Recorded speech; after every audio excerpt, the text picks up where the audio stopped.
네, 다 함께 모임 찬송 213장 나의 생명 드리니 모임 찬송하겠습니다. 나의 생명 드리니 주여 받아주셔서 세상 살아갈 동안 찬송하게 하소서. 손과 발을 드리니 주여 주의 이름 위하여 민첩하게 하소서. 나의 음성 들으니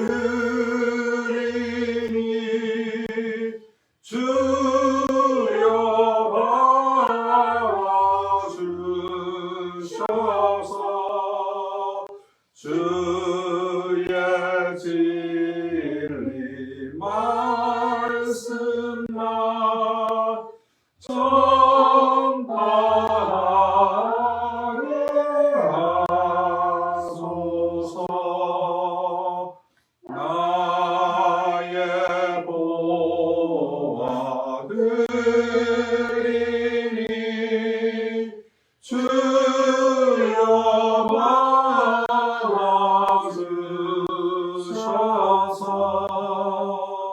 하늘나라 위하여 주 뜻대로 쓰소서. 나의 시간 드리니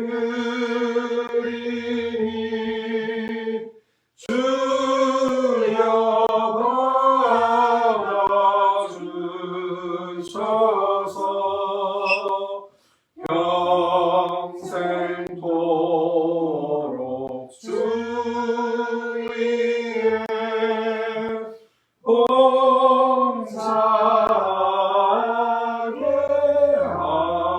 하소서. 아멘.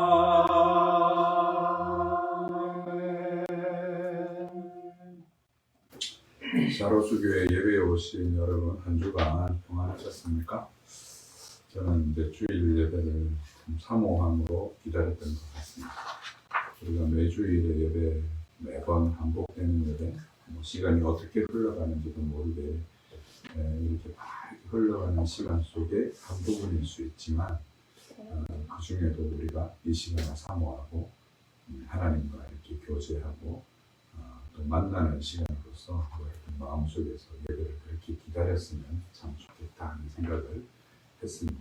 여러분, 우리가 오래 예배를 드렸기 때문에 예배 순서를 다 잘 아시고 기억하실 텐데, 예배 순서에 보시면 반복적으로 나오는 말이 있습니다. 그게 뭐냐면 응답이라는 말이에요. 응답이라는 말은 뭘 백그라운드 배경으로 하냐면 하나님이 우리를 부르시고 하나님이 우리를 용서하시고 이런 내용을 배경으로 합니다. 그래서 여러분, 이 시간에서 우리가 드리는 예배는 우리끼리 뭔가 하는 것 같지만 사실은 우리의 믿음으로 성령께서 우리를 하늘 우편 보좌 우편에 앉아 계신 그리스도와 연합하게 함으로 하늘에서 천만 천사들과 장자들의 종회와 내 영물들과 더불어 그 장로들과 더불어 우리가 천상에서 예배를 드리는 것이거든요. 그 장면에서 우리가 하나님으로부터 말씀을 듣고 약속의 말씀을 듣고 또 우리가 응답하는 것 역시 그 약속의 말씀에 의지해서 주님께 응답하는 것입니다. 이런 사실을 마음에 기억하시고 우리가 천국을 경험하는 이 시간을 매 시간 여러분 사모함으로 기다렸으면 좋겠습니다. 우리 송 목사님이 그 나미비아에 그 우물하는 일로 선교 나가 계십니다. 케냐는 나미비아 아니고 죄송합니다. 케냐라고 하시는 제가 나미비아 착각을 했는지 모르겠는데 어쨌든 케냐에 나가 계십니다. 돌아 2주간 정도 가 계실 텐데 돌아오는 시간까지 안전하게 사역을 잘 마치고 오실 수 있도록 위해서 기도해 주시고, 또 선민이가 내일 군대에 가게 됩니다. 논산훈련소에 입소하게 되는데 건강하게, 허리가 좀 안 좋은 상태긴 하지만 건강하게 잘 다녀올 수 있도록 무탈하게 제대할 수 있도록 위해서 기도해 주시기 바랍니다. 다음 주 묵상기도 하심으로 주 2024년 5월 12일 주일 예배를 성부와 성자와 성령 하나님께 함께 예배하시겠습니다.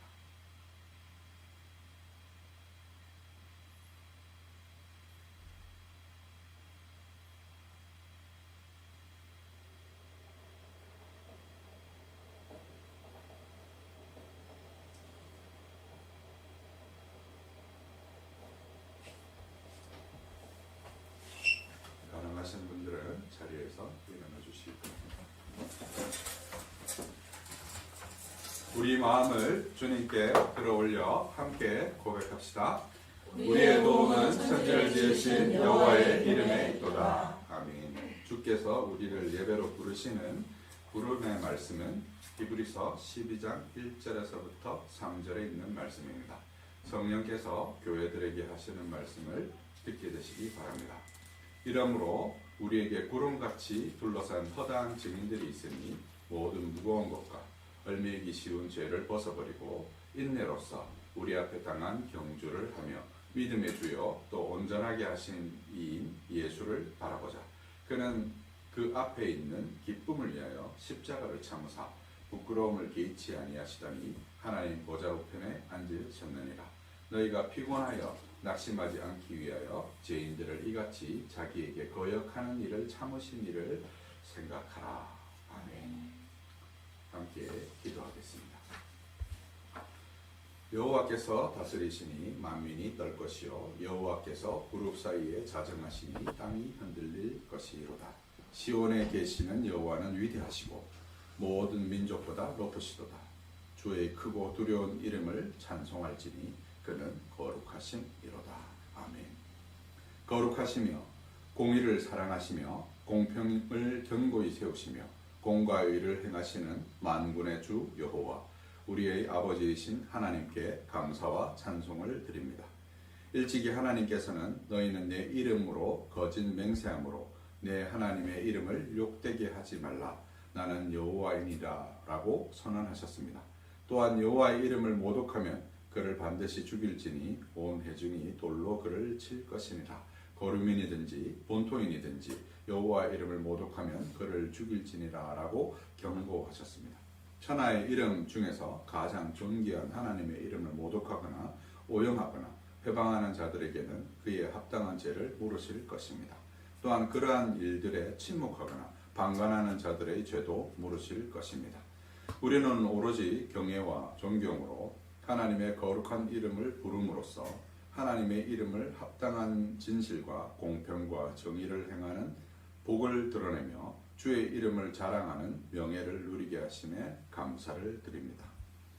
하나님의 거룩한 이름에 걸맞게 우리는 하나님의 이름을 바르게 고백하고 하나님의 이름을 올바르게 부르며 우리의 모든 언어와 행실로 하나님의 이름을 찬양하는 복을 누리게 하옵소서. 오늘도 삼위일체 하나님의 부르심을 받들어 경배와 찬송을 드립니다. 은혜 받을 자들에게 은혜를 주옵소서. 우리 주 예수 그리스도 이름으로 기도하옵나이다. 아멘. 찬송은 찬송 1장입니다. 만복의 근원 하나님 온 백성 찬송 드리고 저 천사여 찬송하세 찬송 성부 성자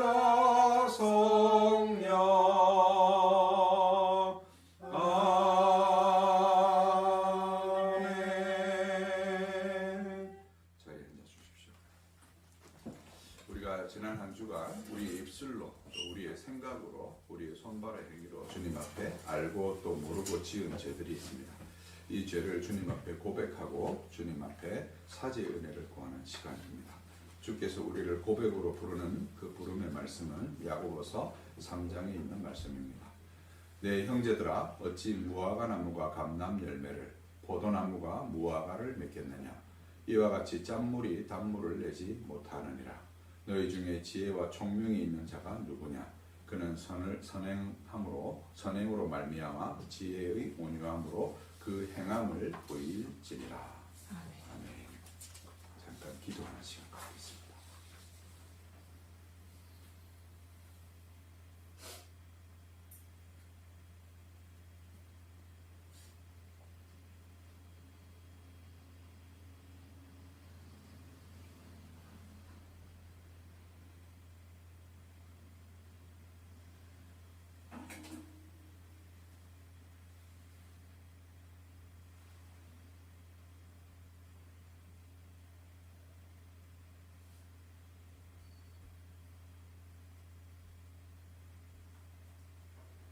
모두의 기도를 합하여 예수님의 이름으로 기도합니다. 아멘. 주께서 우리를 용서하시고 우리가 믿음으로 응답해야 될 말씀입니다. 이사야서 55장에서 보겠습니다. 너희는 여호와를 만날 만한 때에 찾으라. 가까이 계실 때에 그를 부르라. 악인은 그의 길을, 불의한 자는 그의 생각을 버리고 여호와께로 돌아오라. 그리하면 그가 긍휼히 여기시리라. 우리 하나님께로 돌아오라. 그가 너그럽게 용서하시리라. 기쁨으로 나아가며 평안히 인도함을 받을 것이요 산들과 언덕들이 너희 앞에서 노래를 바라고 들의 모든 나무가 손뼉을 칠 것이며 잣나무는 가시나무를 대신하며 나며 사슴이는 찔레를 대신하여 낼 것이라. 이것이 여호와의 기념이 되며 영영한 표징이 되어 끊어지지 아니하리라. 아멘. 함께 드릴 찬송은 12장.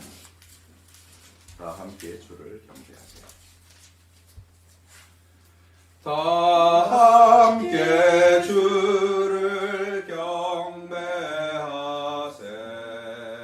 주 같은 이가 어디 있을까. 주 앞에 찬양을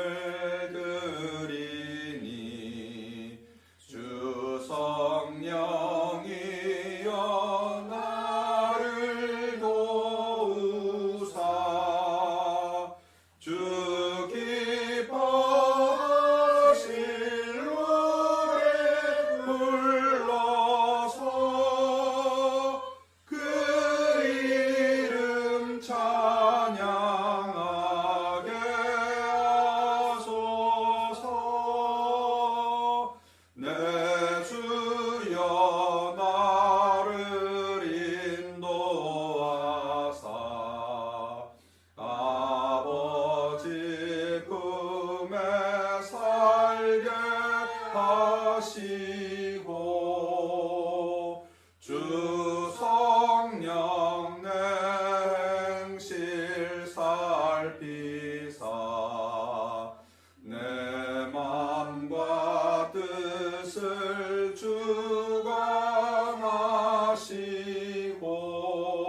선양하게 하소서. 말할 수 없는 탄식으로 날 위해 친히 간구하시는 주 성령 날 항상 돕나니 이 천한 몸은 주의 것이며 주님의 기어 이을 자임을 나 밝히 알게 하여 주소서.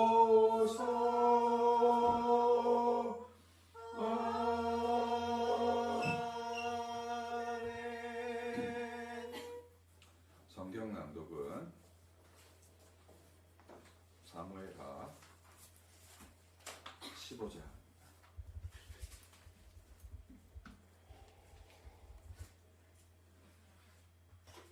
저와 여러분이 한 절씩 이렇게 번갈아서 받들어 읽겠습니다. 사무엘하 15장. 그 후에 압살롬이 자기를 위하여 병거와 말들을 준비하고 보리병 50명을 그 앞에 세우니라. 압살롬이 일식이라 성문길 곁에 서서 어떤 사람이든지 송사가 있어 왕에게 재판을 청하러 올 때에 그 사람을 불러 이르되 너는 어느 성읍 사람이라. 그 사람의 대답이 좋은 이스라엘 아무 지파에 속하느니라.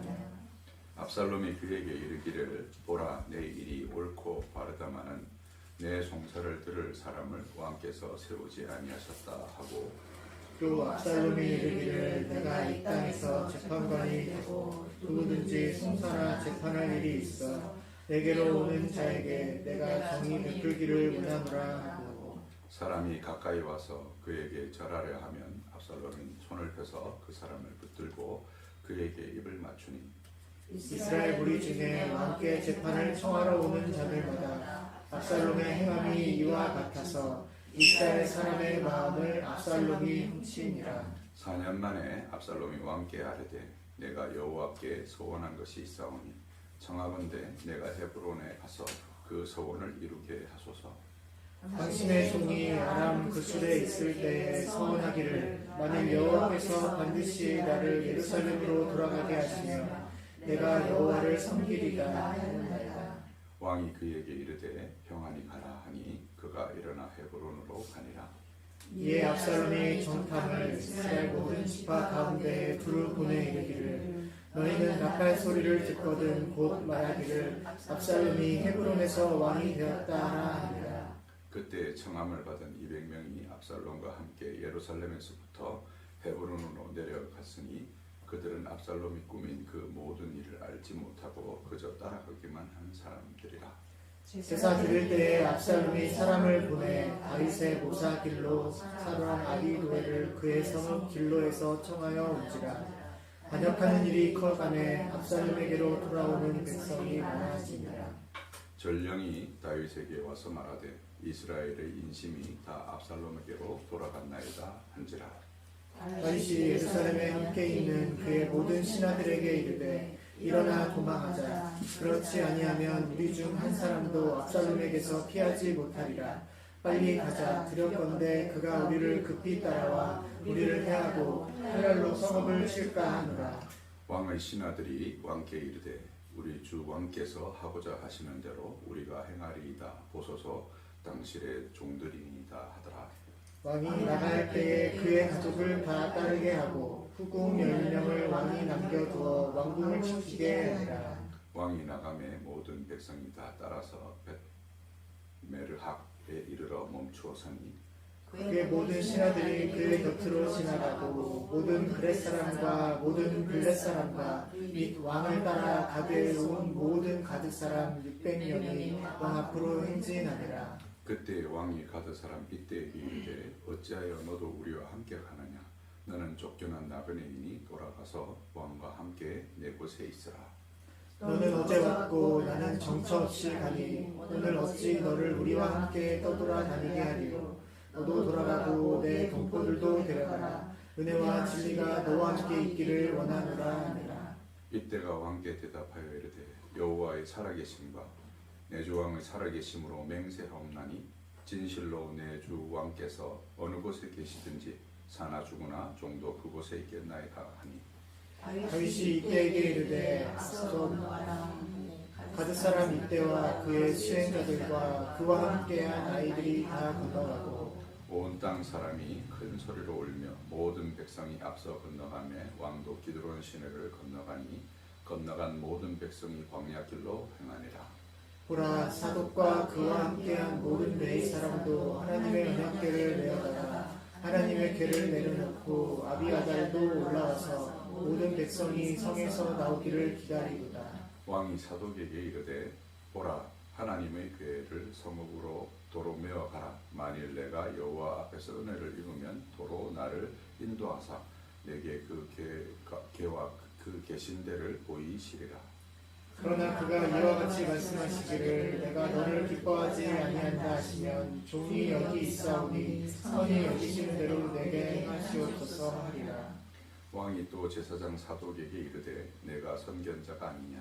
너는 너의 두 아들 곧 내 아들 아히마아스와 아비아달의 아들 요나단을 데리고 평안히 성읍으로 돌아가라. 너희에게서 내게 알리는 소식이 올 때까지 내가 광야 나루터에서 기다리리라 합니다. 사독과 아비아달이 하나님의 궤를 예루살렘으로 도로 메어다가 놓고 거기 머물러 있으니라. 갈길로 올라갈 때에 그의 머리를 그가 가리고 맨발로 울며 가고 그와 함께 한 백성도 가지고 올라가니라. 어떤 사람이 다윗에게 알리되 압살롬과 함께 모반한 자들 가운데 아히도벨이 있나이다 하니 다윗이 이르되 여호와여 원하옵건대 아히도벨의 모략을 어리석게 하옵소서 하니라. 다윗이 하나님을 경배하는 나루터에 이를 때 아렉 사람 후세가 옷을 찢고 흙을 머리에 덮어쓰고 다윗을 맞으러 온지라. 다윗이 그에게 이르되 내가 만일 나와 함께 가면 내게 누를 끼치리라. 그러나 내가 만일 성읍으로 돌아가서 압살롬에게 말하기를 왕이여 내가 왕의 종이니이다. 전에는 내가 왕의 아버지의 종이었더니 이제는 내가 왕의 종이니이다 하면 내가 나를 위하여 아이들의 모략을 패하게 하리라. 사독과 아비아달 두 제사장이 너와 함께 거기 있지 아니하냐. 내가 왕의 궁중에서 무엇을 듣든지 사독과 아비아달 두 제사장에게 알리라. 그들의 두 아들 곧 사독의 아히마스와 아비아달의 요나단이 그들과 함께 거기 있느니 너희가 듣는 모든 것을 그들 편에 내게 소식을 알릴지니라 하는지라. 함께 읽겠습니다. 다윗의 친구 후세가 곧 성읍으로 돌아가고 압살롬도 예루살렘으로 돌아갔더라. 다윗은 이제 아들의 그런 반란 중에도 하나님의 선하신 섭리를 믿고 행하는 모습을 우리가 볼 수 있습니다. 우리의 삶 가운데도 하나님의 선한 섭리를 의지하는 저와 여러분이 되었으면 좋겠습니다. 이는 주님의 말씀입니다. 하나님께 감사를 드립니다. 찬송 73장 내 눈을 들어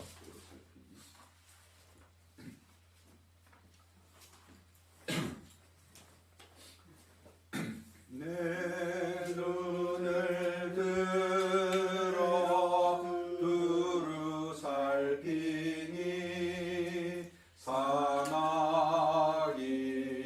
사막이라 날 돕는 구원 어디서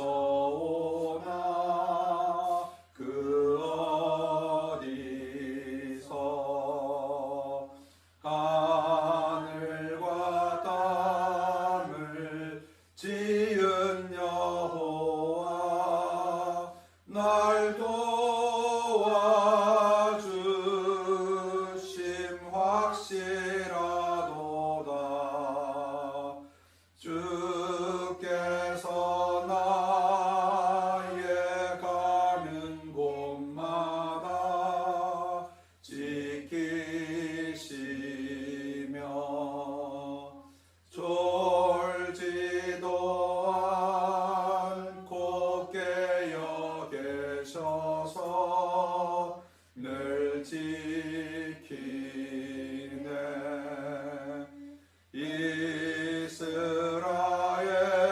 이스라엘을 지키시는 이 쉬지도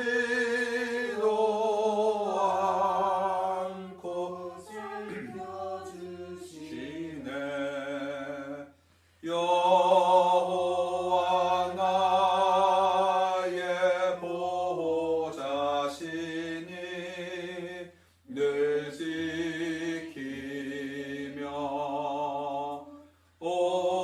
오른팔 들어 보호하시고 그늘 대네.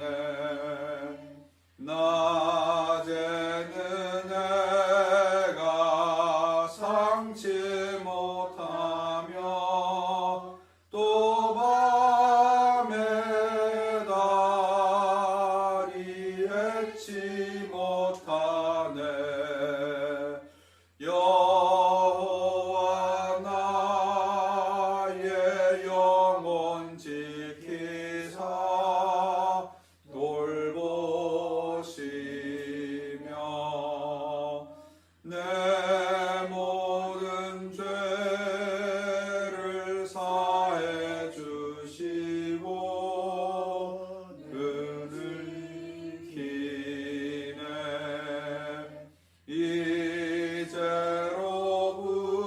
이제로부터 영원 무궁히 주 나의 주님 지켜주시리. 아멘.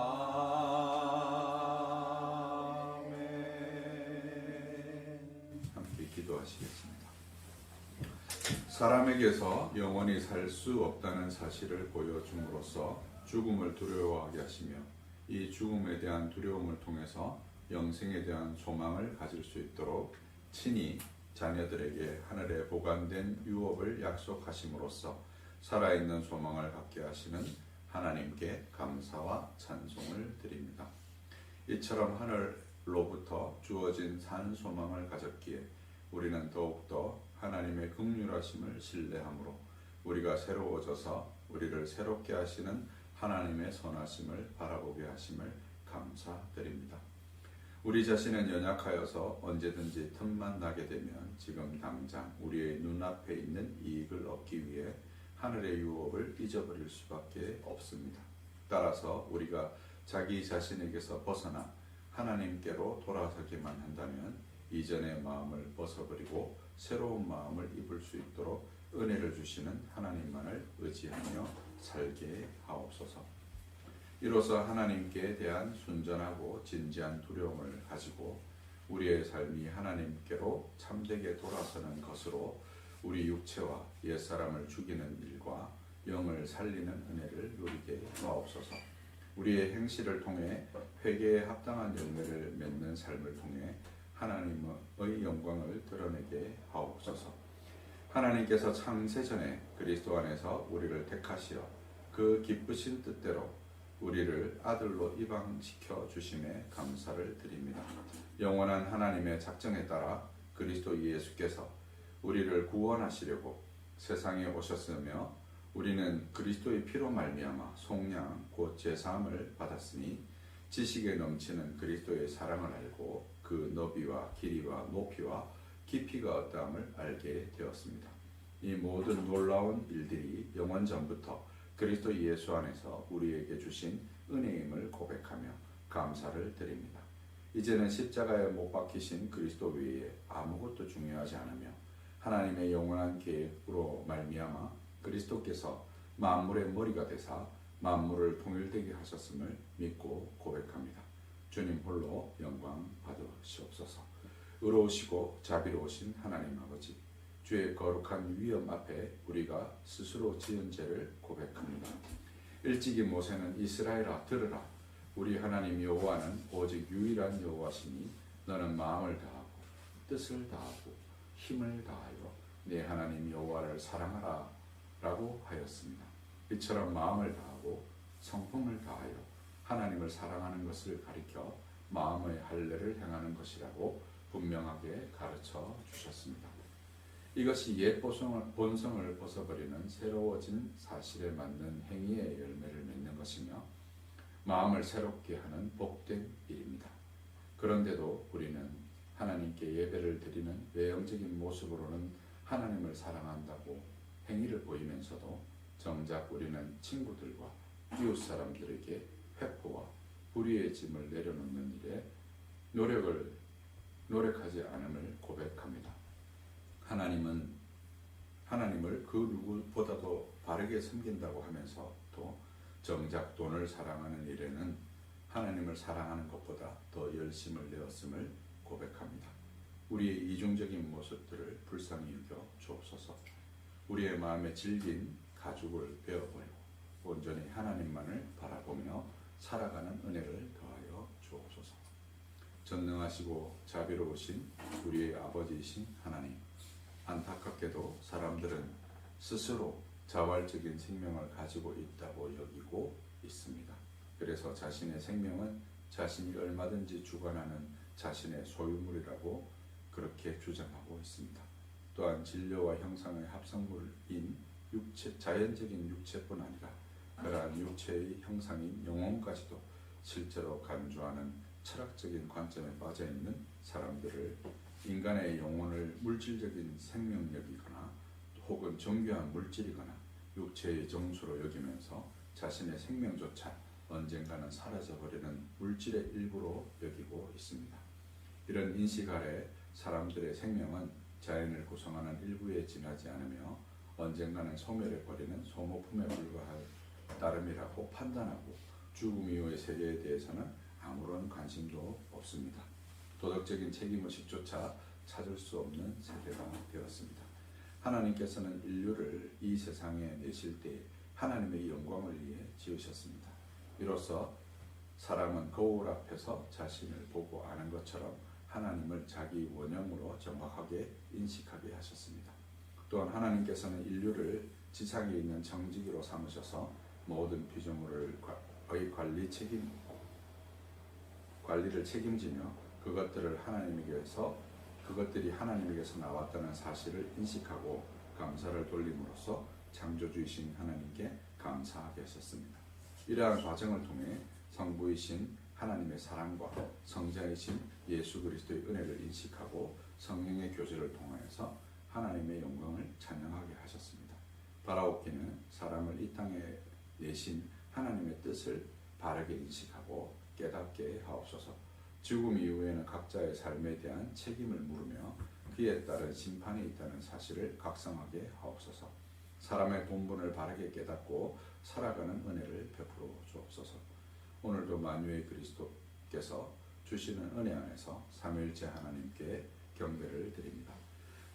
살아서나 죽어서나 그리스도 예수만이 유일한 위로가 되게 하옵소서. 우리 주 예수 그리스도의 이름으로 기도하옵나이다. 아멘. 오늘은 마태복음 강의 15번째 마태복음 5장 1절에서부터 12절 말씀으로 복되도다 세 번째 말씀 전하겠습니다. 먼저 본문 말씀 제가 받들어 읽겠습니다. 예수께서 무리를 보시고 산에 올라가 앉으시니 제자들이 나온지라 입을 열어 가르쳐 이르시되 심령이 가난한 자는 복이 있나니 천국이 그들의 것이며 애통한 자는 복이 있나니 그들이 위로를 받을 것이며 온유한 자는 복이 있나니 그들이 땅의 기업으로 받을 것이며 의에 줄이고 목마른 자는 복이 있나니 그들이 배부를 것이며 긍휼히 여기는 자는 복이 있나니 그들이 긍휼히 여김을 받을 것이며 마음이 청결한 자는 복이 있나니 그들이 하나님을 볼 것이며 화평하게 하는 자는 복이 있나니 그들이 하나님의 아들이라 일컬음을 받을 것이며 의를 위하여 박해를 받는 자는 복이 있나니 천국이 그들의 것이니라. 나로 말미암아 너희를 욕하고 박해하고 거짓으로 너희를 거슬러 모든 악한 말을 할 때에는 너희에게 복이 있나니 기뻐하고 즐거워하라. 하늘에서 너희의 상이 큼이라. 너희 전에 있던 선지자들도 이같이 박해하였느니라. 아멘. 우리는 예수 그리스도의 마태복음의 첫 가르침인 산상수훈의 8복을 살펴보고 있습니다. 지난 설교에서 복의 3종 구조를 우리는 이미 살펴보았습니다. 바라크라는 복은 번성과 충만 그리고 다스림의 권리를 보여주는 복으로서 주로 창세기에 나타난 복이고, 복의 근원이 된 세 조상 아브라함과 이삭과 야곱에게 약속된 복이라는 점에 대해서도 우리가 살폈습니다. 이 복을 누리기 위해서 요구되는 아쉐레라는 복은 율법을 따라 순종하는 삶을 통해서 얻는 형통함으로 바라크의 복이 가시화되고 실제화되는 복이라고 말씀드렸습니다. 그런데 유대인들은 이 복을 오해했습니다. 신명기적인 언약, 곧 세겜 땅에서 6지파는 그리심 산에 서고 6지파는 에발산에 서서 선포했던 신명기 28장의 축복과 저주는 여호수아서에서부터 열왕기라는 신명기적인 역사를 통해서 실패의 역사로 드러나게 되는데, 이는 자신들이 순종하지 않았기 때문에 실패했다고 여기게 되고, 바벨론 포로 이후 이스라엘 신앙의 중심이 성전에서 회당으로, 제사에서 율법으로 옮겨가게 된 계기가 되었다고 말씀드렸습니다. 그래서 오경의 금지 명령과 금지를 613개의 조항으로 나누고 이것을 지키기 위한 여러 전통을 만들었습니다. 예컨대 부녀자들에게 안식일에 거울을 보는 것을 금했는데, 흰머리를 뽑는 일이 안식을 범하는 것으로 해석했기 때문입니다. 613가지의 금령과 명령은 여러 전통과 결합하면서 복음서에서 나오는 안식일에 밀밭을 지나면서 이삭을 잘라먹는 행위를 추수하는 노동으로 해석하는 문제나, 부모를 공경할 일을 하나님께 바쳤다고 하면 공경하지 않아도 될 것으로 여기는 등의 문제를 성경에 없는 전통을 양산하게 되었습니다. 그리고 결정적으로 선지자들은 이스라엘의 실패를 드러내므로 율법을 통해서 장차 오실 새 언약의 중보자 그리스도를 나타내려고 했는데, 유대인들은 자신들이 율법을 잘 지키는 흉내를 내므로써 바라크의 축복을 이을 상속자 행세를 했다는 점입니다.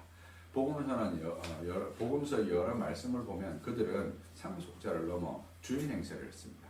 그것이 그들이 예수를 십자가에 못 박혀 죽이려는 동기이기도 했습니다. 예수님의 비유에 보면 여러 종들을 보냈는데 그 종들을 다 때리고 죽이고, 마지막에 아들을 보내었더니 그를 죽이고 이 상속분을 우리가 차지하자 하는 예수님의 이 비유는 바로 이들의 이러한 태도를 잘 보여주고 있다고 할 수 있습니다. 선지자들의 증거는 그들의 부패한 본성이 결코 율법에 순응할 수 없는 존재라는 것을 드러냈습니다. 하지만 그들은 자의와 자력으로 아브라함의 상속자라는 자리를 취하고 있는 것입니다. 그게 바로 이들의 영적 문제인 외식이며, 이 때문에 그들을 향해 예수께서는 회칠한 무덤이라고 하셨던 것입니다. 그리고 그 솔루션이 바로 산상수훈입니다. 시편 1편의 아쉐레의 복을 유대인들과는 전혀 다른 방식으로 해석하신 것이 그 내용의 골자라고 말씀드렸습니다. 복의 3중 구조에서 마지막에 나온 것이 산상수훈이라고 말씀드렸죠.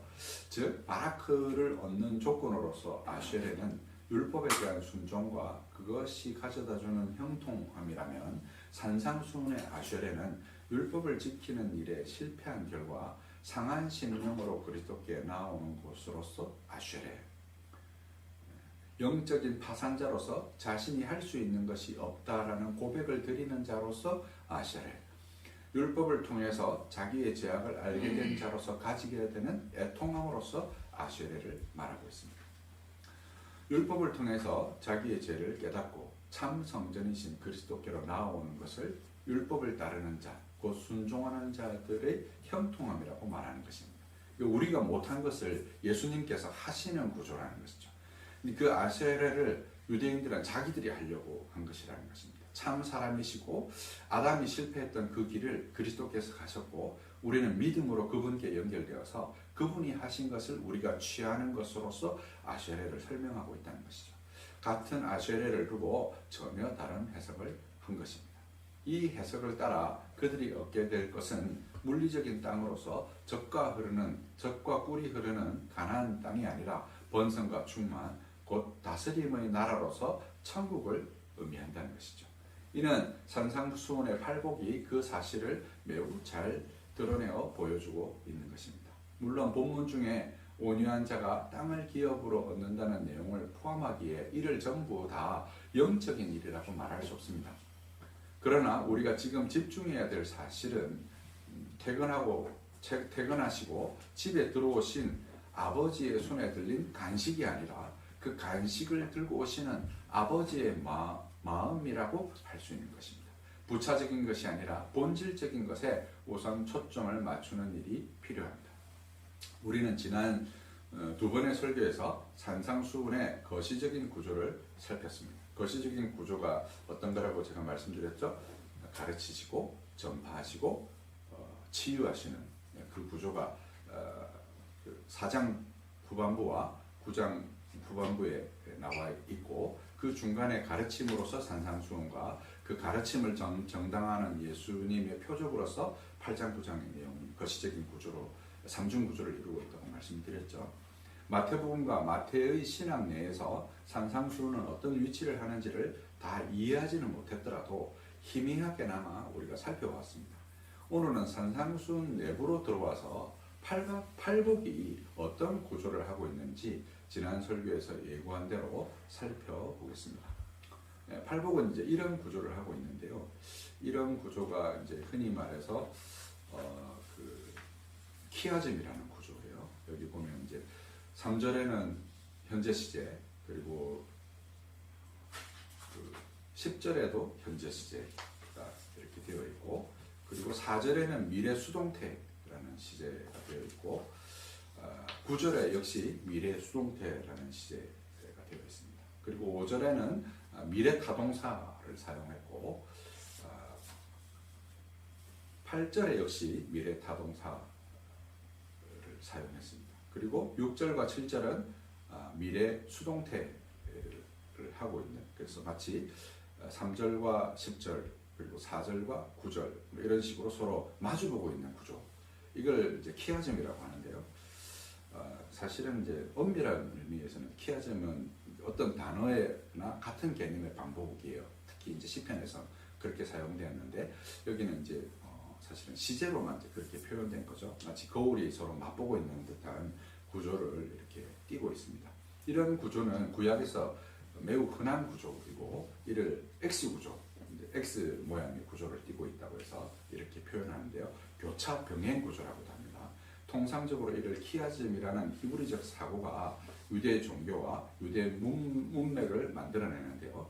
유대인들은 오른쪽에서 왼쪽으로 글을 써가는데, 여기서 첫 문장과 끝 문장에 같은 내용으로 또는 같은 의미를 쓰고, 두 번째 문장과 네 번째 문장이 같은 내용을 쓰면서 서로 가운데 결론을 두는 경향이 있습니다. 이를 이제 교차 병행 구조라고 라는 말에서도 알 수 있듯이 일종의 병행 또는 반의 등의 용례로 사용됩니다. 시편에 다수 등장하며 적어도 산상수훈은 병행 구조, 즉 두 개의 세트를 하나의 의미로 해석해야 제대로 된 해석을 할 수 있다는 사실을 보여줍니다. 실제로 학자들은 두 세트씩 넷수로 팔복이 이루어졌다고 해석하기도 합니다. 그러니까 다시 말해서 3절과 10절이 하나의 세트라는 거예요. 그리고 4절과 9절이 하나의 세트, 이런 식으로 되어 있다는 것이죠. 이런 구조 때문에 십계명과 연관해서 해석되기도 합니다. 즉 3절에서부터 6절은 하나님과의 관계를 다루고, 5절에서부터 7절은 사람과의 관계를 다룬다고 보기도 하는 것입니다. 즉 3절과 7절은 같은 의미나 같은 내용을 하나님과의 관계에서, 그리고 사람과의 관계에서 양상을 달리해서 설명한다는 것이죠. 이게 이제 무슨 의미냐면, 이제 우리가 복음서에 보면 예수님이 이제 그런 표현을 자주 쓰십니다. 예를 들어서 마태복음 25장에 가면 그 종말 광화가 나오는데, 거기에 보면 이제 양과 염소로 둘로 나누잖아요. 양과 염소로 둘로 나누면서 내가 굶주렸을 때, 내가 헐벗었을 때, 내가 목마를 때 먹이지 않고 입히지 않았다, 이렇게 말하니까 염소들이 뭐라고 대답합니까? 내가 언제 주님한테 안 그랬습니까?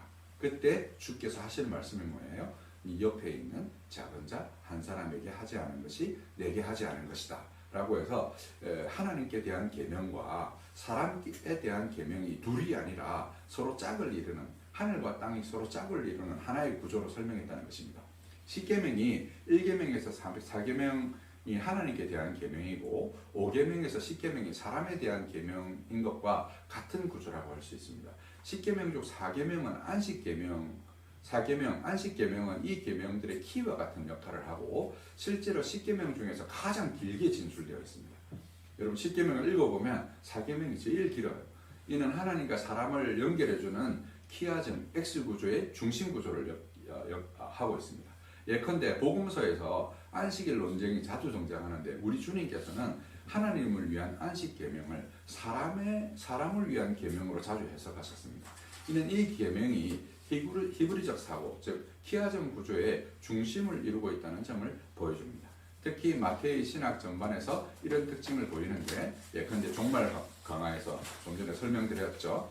그렇게 해석한다는 것입니다. 따라서 팔복이 지닌 키아즘의 구조 역시 그 메시지가 하늘과 땅을 잇는 구조를 하고 있다고 보아도 무방하다고 할 수 있습니다.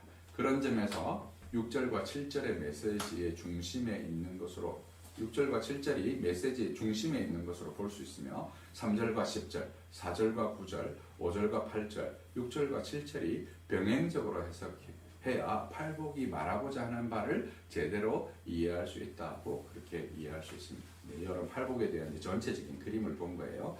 조금 어렵게 느껴질 수도 있지만 자세한 내용을 들어가서 이제 보다 보면 이 말이 무슨 의미인지 어느 시점에 이해되는 시점이 올 것입니다. 예전에 한국의 전통적인 교육에 서당에 이런 교육이 있었어요. 뜻을 모르는 아이들에게 그 소학 같은 걸 계속해서 읽히잖아요. 그걸 외우게 합니다. 그런데 어른들이 하는 말이 있어요. 어느 시점에 그것을 반복해서 외우다 보면 물리가 깨쳐지는 순간이 온다. 똑같습니다. 기독교 교육도 역시 그 요리문답이라는 체제를 통해서 계속해서 반복적으로 익히다 보면 어느 시점에 깨치는 순간이 오는 거죠. 그래서 여러분 지금 이 내용을 충분하게 이해하지 못했더라도 답답하게 여기지 마시고 어느 시점에 이 내용이 깊이 깨쳐지는 순간이 올 것이라고 생각하시고 들어주시면 되겠습니다. 그럼 오늘은 이제 팔복에 들어가서 팔복의 세 번째 내용인 온유한 자의 복에 대해서 살펴보겠습니다. 복되도다라는 말은 하나님의 인정, 호의, 승인, 축하 등을 받는 것을 의미합니다.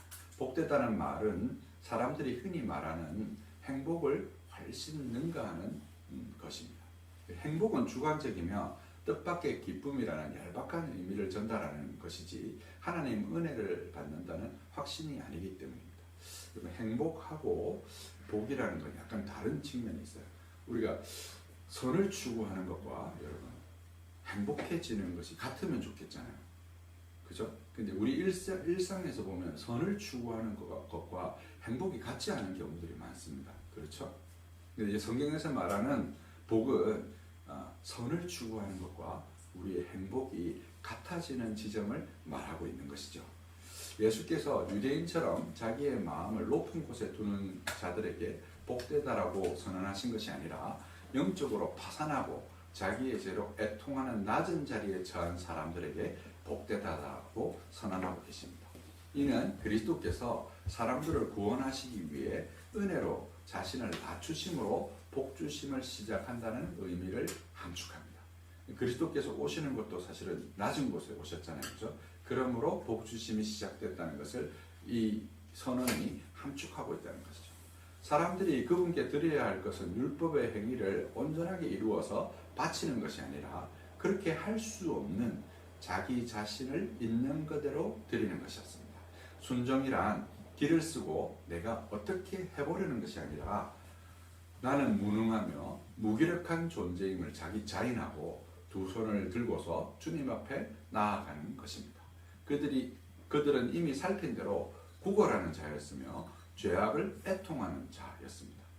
암브로시우스와 동시대의 주교였던 크로마티우스는 온유한 사람은 온화하고 겸손하며 잘난 체를 하지 않고 믿음에 충실하며 모욕을 당할 때 참는 사람이라고 정의합니다. 온유한 자가 땅을 차지한다는 내용은 사실상 시편 37편 11절에 70인역에서 온유한 자들은 땅을 차지하며를 그대로 인용한 것이나 다름이 없습니다. 근데 여기에서 온유한으로 번역된 단어는 히브리어 성경에서 아나윈으로 이사야서 61장 1절에서 가난한 자, 우리 지난번에 한번 다루었죠. 푸트코이로 번역되었습니다. 마태복음 13번째 설교에서도 살핀 대로 구걸하다는 뜻을 지니고 있습니다. 이 세 번째 복은 그런 점에서 첫 번째 복과 유사한 특징을 지닙니다. 이 복이 말하고 있는 사람은 억압 중에서도 겸손한 자세를 잃지 않는 사람을 가리킵니다. 우리 주님께서는 나는 마음이 온유하고 겸손하니 나의 멍에를 메고 내게 배우라고 하신 말씀을 생각나게 합니다. 이 온유는 겸손과 거의 동의어라고 할 수 있습니다. 제가 몇 번 말씀드린 적이 있죠. 헬라어의 카이라는 접속사, 우리말의 그리고라는 접속사는 그리고라는 뜻도 있지만 경우에 따라서는 그러나라고 번역되기도 하고 경우에 따라서는 곧이라는 뜻으로 번역되기도 합니다. 그래서 너희는 먼저 그의 나라와 의를 구하라고 할 때 나라와 의가 따로 있는 것이 아니라 나라가 곧 의라는 의미고 너희가 물과 성령으로 거듭나지 않으면 하나님 나라에 들어가지 못한다고 할 때 물이 따로 있고 성령이 따로 있는 것이 아니라 물이 곧 성령이라는 것, 그런 의미를 지니고 있는 것이죠. 그래서 예수께서 나는 마음이 온유하고 겸손하다라고 했을 때 온유와 겸손한 것이 따로 있는 것이 아니라 온유가 곧 겸손의 동의어라고 말할 수 있다는 것입니다. 이는 그들이 가난한 처지에 놓였기 때문에 나오는 현상입니다. 그들은 덕성이 출중해서 그런 것이 아니라 율법 아래서 파산한 자로 발견되었기 때문에 드러난 현상인 것이죠. 율법을 지키려고 하다 보니까 빛이 점점 쌓이는 것이죠. 그래서 히브리적 관념에서 사실은 이 빛은 죄를 드러내는 관념이거든요. 그래서 여러분 마태복음에 보면 18장에 예수님이 그 형제가 죄를 범하였을 때 몇 번까지 용서하리까라는 베드로의 질문에 답변하신 내용 중에 나오는 게 뭐냐면 1만 달란트 탕감받은 자의 얘기가 나와요. 1만 달란트 탕감받는 상황이 어떤 상황이냐면 바로 죄를 용서해 주시는 주인의 관용에 관한 표현인 것이죠. 그 죄가 바로 빛으로 그렇게 비유되는 것입니다. 그래서 율법 아래서 우리가 율법을 지키려고 하다 보면 빛이 계속해서 쌓이는 것이죠. 그 빛이 쌓이다 보면 우리가 파산하는 자로 드러나게 된다는 것이죠. 이것을 신자의 어떤 탁월한 덕성으로 해석하게 되면 우리는 바리새인들이 한 일을 반복하게 되는 것입니다. 그러니까 우리가 뭔가 신자로서 덕성이 막 어떤 탁월함이 있어서 그것을 율법을 지킴으로 우리가 이제 순종함으로 의를 얻는 것으로 생각하면 그렇게 된다는 것이죠. 그들은 율법을 지킴으로 자기의 덕성을 드러내려고 했기 때문입니다. 그러나 우리 주님은 팔복을 통해서 이를 전복하시고 모든 사람에게 이 복이 열려 있음을 천명하시고 모든 일을 환대하시는 복음의 메시지를 전하고 계신 것입니다. 우리가 진정으로 우리 자신의 처한 처지를 깨닫게 될 때 우리는 비로소 이런 태도, 다시 말해서 겸손한 태도, 온유한 태도를 주님 앞에 취할 수 있다는 것입니다. 우리가 모욕을 당해도 그것을 참고 겸손히 주님 앞에 긍휼과 자비를 배깅하는 태도를 취하게 되는 것이죠. 아테네의 철학자 소크라테스는 어느 날 친구 카이레폰으로부터 놀라운 이야기를 듣습니다. 카이레폰이 델포이에서 아테네에서 제일 지혜로운 자가 소크라테스냐라고 묻자 그곳의 무녀가 그렇다라고 대답을 했고 이 사실을 들은 소크라테스는 충격을 받습니다. 그리고 여러 현자들, 당대의 지혜로운 자들을 찾아가서 사실을 확인하는데 그들보다 자기가 하나 더 아는 것이 있었는데 자기가 무지하다는 사실을 알고 있다는 사실을 확인합니다. 그들에게 여러 문답법을 한 거예요. 계속해서 물어보니까 사실 그들도 모르고 있더라는 거죠. 근데 모르고 있는데 그들은 뭐라고 착각했냐면 자기가 아테네의 지혜로운 현자이다. 내가 전문가이다. 내가 식자이다. 이렇게 생각하고 있었다는 거예요. 근데 소크라테스는 자기가 무지하다는 사실을 알게 된 것이죠. 그때부터 소크라테스는 40년간 아테네의 쉐파리로서 등해로서 아테네의 시민들을 깨우고 다닙니다. 말에 달라붙어서 말을 괴롭게 하는 등해처럼 아테네의 시민들에게 달라붙어서 그들이 참된 덕을 깨닫고 로고스에 다다르도록 한 것입니다. 우리는 그가 진정한 지식이 있으면 실천하지 않을 수 없다고 말했고, 대부분 우리가 안다고 생각하는 것은 사실 무지라는 사실을 깨우치는 일에서 소크라테스가 헌신한 것이죠. 그가 사람들을 깨치려고 한 것은 덕이었습니다. 이 덕은 우리의 관점에서는 탁월함이며 하나님의 관점에서는 영광을 일컫는 말입니다. 즉 하나님께서 우리를 창조하실 때 목적이 완연하게 실현되는 상태를 일컫는 말이 덕이자 영광이라는 말인 것이죠. 우리가 자전거 타는 법을 익힌 이후 30년이 지났다고 자전거 타는 법을 잊지 않는 것처럼 진정한 삶은 이런 실천적인 삶이며 이는 우리가 로고스를 깨우칠 때 나타나는 덕이라고 설명한 것입니다. 그러니까 이것은 어디에서부터 오냐면 내가 무지하다는 사실을 인정한 데서부터 온다는 것이죠. 이 가르침은 예수님의 산상수훈에서 나타난 팔복의 가르침하고 맥이 통하고 있는 것이죠. 우리가 겸손하고 우리가 온유하고 우리가 영적인 파산자로 발견되고 우리가 가난하여서 구걸할 수밖에 없는 자로 발견되어질 때에 그때서야 비로소 이러한 로고스를 깨치는 자리에 나아갈 수 있다는 것입니다.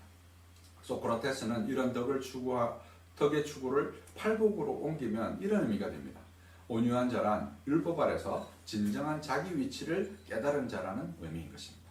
아테네의 쇠파리로서 소크라테스가 있었다면 그리스도인에게 쇠파리로서 율법이 있습니다. 율법은 끊임없이 우리를 참소하며 각성하게 합니다. 우리의 비참을 참으로 깨닫는 자리에 서게 되면 결코 우리가 겸손에서 벗어나 교만할 수 없습니다. 그렇지 않겠습니까? 우리가 그것을 지킬 수 없는 자라는 것을 깊이 깨달으면 어떻게 우리가 겸손에서 벗어나서 교만할 수 있겠습니까? 우리가 뭔가를 아는 자처럼 내가 뭔가를 가진 자처럼 기득권이 있는 사람인 것처럼 그렇게 행사할 수 있겠습니까?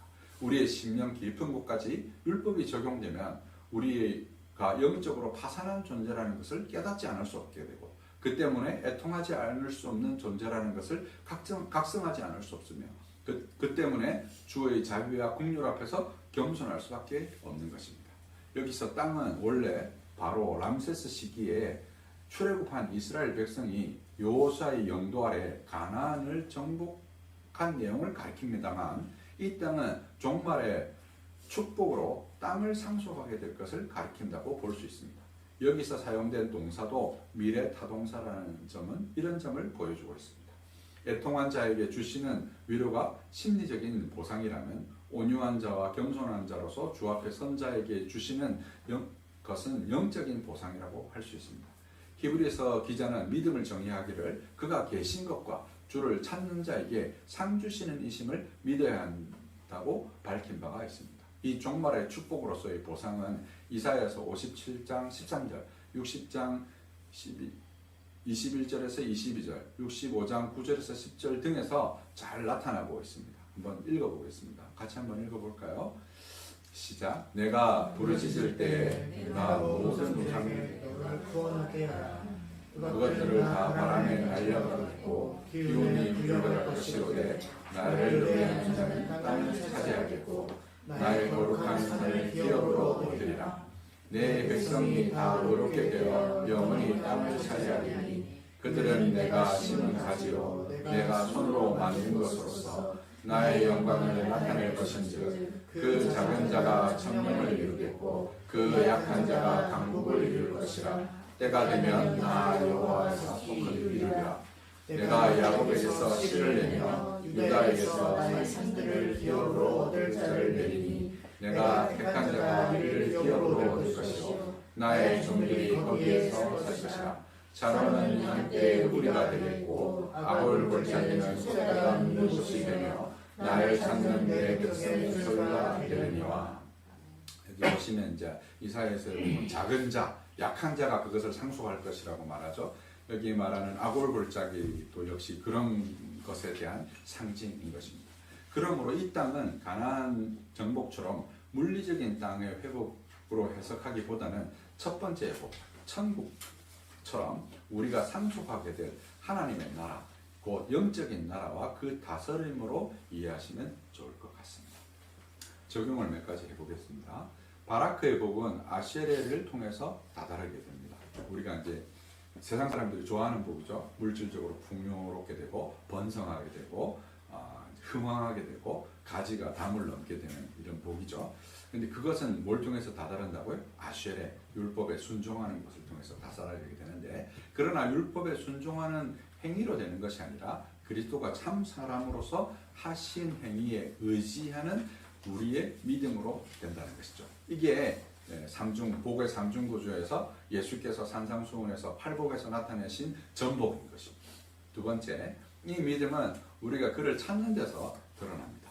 우리가 영적인 파산자라는 사실을 각성하게 될 때, 우리의 죄악을 애통하게 될 때, 우리의 비천과 비참을 깨닫고 겸손하게 주 앞에 설 때인 것이죠. 스스로 잘하고 있다고 생각하는 이가 하나님을 찾는 법은 없습니다. 여러분, 평소에 기도를 얼마나 하시나요? 어떤 사람이 기도할 것 같습니까? 간절한 사람이 기도하죠. 뭔가 궁핍한 사람이 기도합니다. 대부분 신자 중에 기도를 게을리하는 사람들은 내가 혼자서 잘하고 있다고 믿기 때문에 기도를 게을리하는 것이죠. 그런 일이 왜 벌어진다고요? 자신이 겸손하게 비천한 자라는 것을 율법을 통해서 각성하고 있지 못하기 때문에 벌어지고 있는 일이라는 것이죠. 그것을 어디에서 우리가 확인할 수 있다고요? 우리의 기도 생활에서 확인할 수 있는 것입니다. 그래서 여러분이 참으로 그런 마음으로 기도하고 있는지, 하나님을 바라보고 있는지, 하루에 한 번쯤 하늘을 보면서 마라나타, 주 예수여 어서 오시옵소서라고 간구하고 있는지, 제가 설교에 오늘 예배 모두에서 말씀드린 것처럼 주일 예배를 그와 같은 마음으로 사모하고 있는지를 살펴보시면 좋겠습니다. 세 번째, 팔복은 그런 점에서 전복적입니다. 모든 것을 뒤집는 것이죠. 모든 실패들을 향한 하나님의 환대입니다. 우리가 그런 탁월함을 갖추어서 복을 받는다고 생각하면 여러분 스스로를 평가해 보십시오. 내가 그런 탁월함을 갖추었습니까? 근데 이 유대인들, 바리새인들은 그런 척을 했다는 거예요. 근데 오늘날 많은 교인들이 그런 척을 합니다. 자신이 가진 돈으로 그렇게 변장하는 것이죠. 그냥 화장이 아니라 변장을 합니다. 그렇죠? 그러나 하나님의 반대는 우리가 상한 심령이라는 사실을 인정할 때 주어진다는 것을 기억하시기 바랍니다. 네 번째, 율법은 우리에게 등해와 같습니다. 소크라테스가 등해가 되어서 아테네 사람들을 괴롭혔던 것처럼 율법이 나를 귀찮게 하지 않는 삶에는 희망이 없어요. 그런 사람 하나님의 음성을 듣지 못하는 상태에 있는 것입니다. 율법이 여러분의 양심을 계속해서 각성하게 하고 여러분의 영혼을 눌러서 여러분이 여름 가물에 마른 것 같이 되고 내 뼈가 세잔하게 되어지는 그 자리가 축복받은 자리라는 점을 기억하셔야 됩니다. 나는 정말로 이 율법의 소리를 엄중하게 듣고 있는가 한번 돌아보시기 바랍니다. 다섯 번째, 온유함이란 겸손함을 의미합니다. 이는 내 처지에 대한 깊은 각성에서 나오는 것이므로 외모로 흉내낼 수 있는 것이 아닙니다. 나는 바리새인처럼 이를 흉내내고 있지 않습니까? 정말 폐부에까지 진리와 대면하고 있는지 우리 자신을 한번 돌아보았으면 좋겠습니다. 기도하겠습니다. 온유하고 겸손한 자에게 땅을 기업으로 주시는 삼위일체 하나님이시여, 진정죄로 파산하게 된 우리 위치를 깨닫게 하옵소서. 우리의 연약함으로 이를 잊어버리려고 할 때마다, 이를 외면하려고 할 때마다 율법의 등해를 허락하사 우리의 심령이 근심을 벗어나 위장된 평안을 얻지 않게 도우소서. 우리에게 진정한 평안은 예수 그리스도의 십자가 외에 없다는 사실을 알고 그리스도와 함께 죽으며 그리스도와 함께 삶으로 우리가 평안을 얻게 하옵소서. 우리에게 땅을 기업으로 주시는 하나님, 하나님의 나라와 그 다스리는 지위를 우리에게 상으로 주시는 주시여, 만물을 충만케 하시는 충만으로 우리를 교회로 부르셨사오니 겸손히 우리가 이 상을 얻게 하옵소서.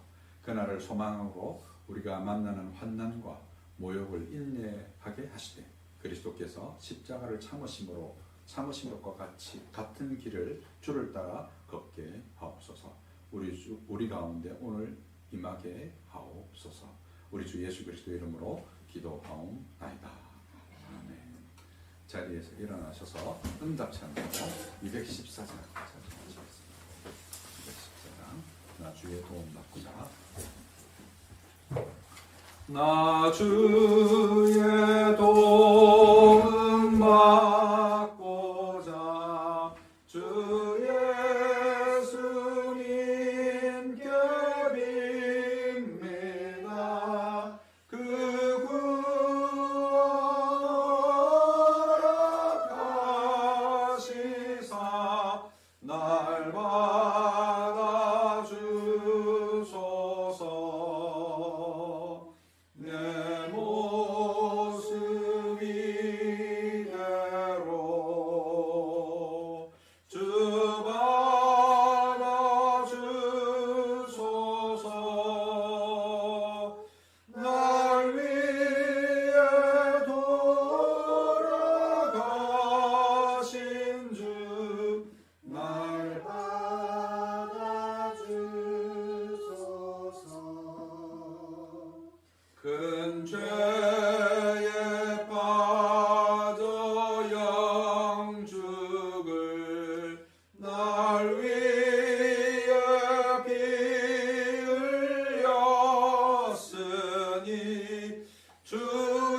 결심 약하여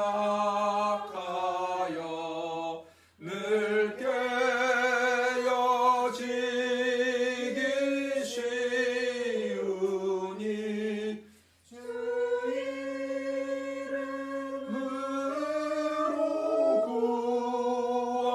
구원해 날 받아주소서.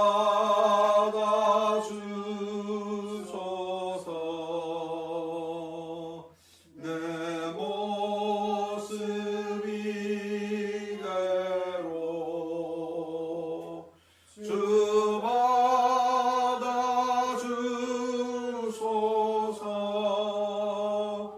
날 위해 돌아가신 주 날 받아주소서.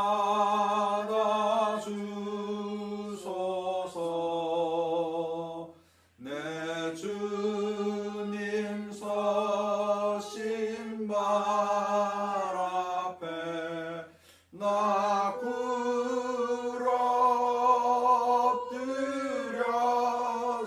엎드렸으니 그 크신 역사 이루게 날 받아주소서.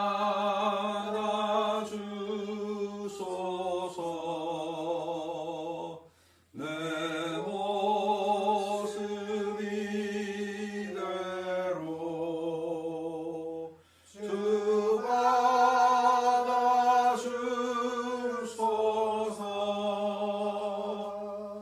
날 위해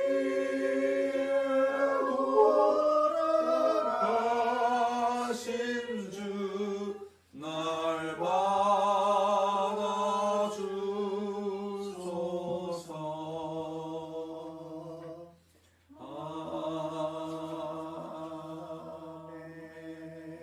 아멘. 이 찬송의 가사처럼 우리가 주님 앞에 나올 때 다른 게 필요하지 않습니다. 내 모습 이대로 나오는데 내가 감추고 있었던 내 죄악까지도, 내 비참함까지도, 내 천함까지도 그대로 들고 주님 앞에 나오는, 그럴 때 우리에게 구원과 그의 나라를 상속하게 하시는 이것이야말로 복음인 줄 믿습니다. 여러분에게 오늘 이 복음이 마음속에, 심령 가운데 전달되었기를 주님의 이름으로 축원합니다. 간목 선언하겠습니다.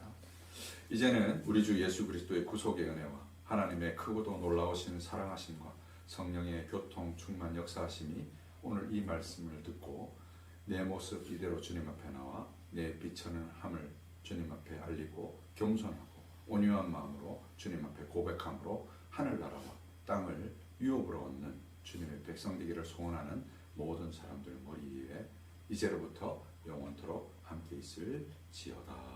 아멘. 성령은 찬송 3장입니다. 성부 성자와 성령 찬송과 영광 돌려보내세.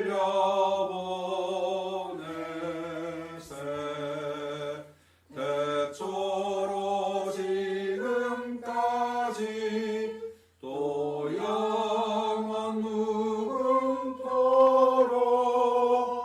성삼위께 영광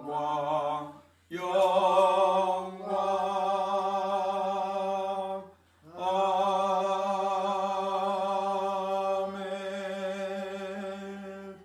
묵상기도로 예배를 하겠습니다.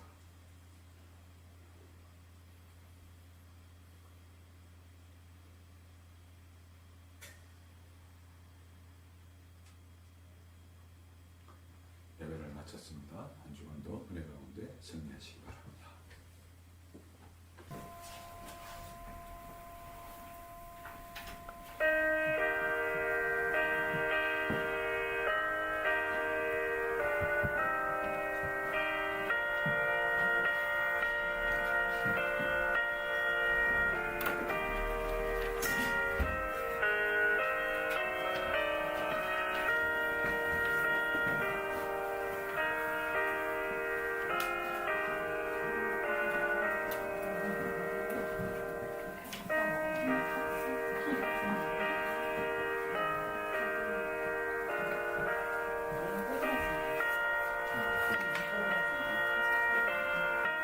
주